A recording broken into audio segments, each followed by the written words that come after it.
I'm Sarah Teather. I'm the Director of the Jesuit Refugee Service in the UK. Usually at this time of year you'd be meeting one of our team in person as we come to make a parish appeal, but things have got to be a bit different this year. It's been a difficult year for all of us, but every time I think about how difficult lockdown's been, I remember the situation that has faced our refugee friends. We support around 350 refugees who are all destitute. That means they're not allowed to work and they're not in receipt of any benefits. So they are always reliant on an organisation like JRS or their friends or their church to supply every need. And what happened when COVID hit was that the basic safety nets that they were allowing them to keep going just disappeared, and people found themselves in crisis. They were hungry. They were desperate, many were made homeless, they were incredibly lonely. Now we reorientated our services very quickly to get food out onto the road. We found a way of getting cash to people who were really in crisis. And we were able to make a difference and to help people to survive this very, very difficult time. But the people who really struggled were the people who were homeless already. People like Emmanuel. He'd actually been street homeless for 4 years before he was referred to us at the start of lockdown this year.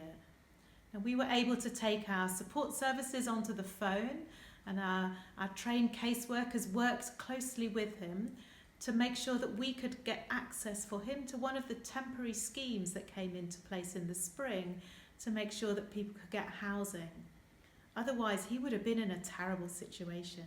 Can you imagine facing the pandemic? Knowing that you're homeless, street homeless, how do you shelter at that stage from a virus when you can't shelter from the elements? And we were able to get him some temporary accommodation. We carried on supplying him with food and with toiletries to make sure that he could function, and it made such a difference to him.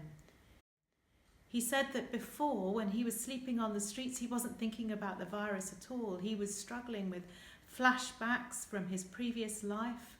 He was struggling with stress. But once we were able to find him somewhere safe to sleep, it made a huge difference to his life. It really changed things. It really turned things around for him. Now this year I'm asking you for help to make sure that we can go on supporting people like Emmanuel into next year, to make sure we can go on providing the expert advice and support that people need in this situation, to make sure they can access what little help is available, to make sure that we can go on providing essential food and toiletries and hardship grants. So I'm asking you this year, in advance of Christmas, to dig deep if you can and to give us whatever you're able to do, whatever you're able to support.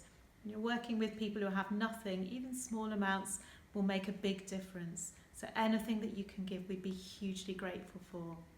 But whatever support you give, please remember us in your prayers. And I wish you and all those you love a very happy and peaceful Christmas and a very healthy New Year.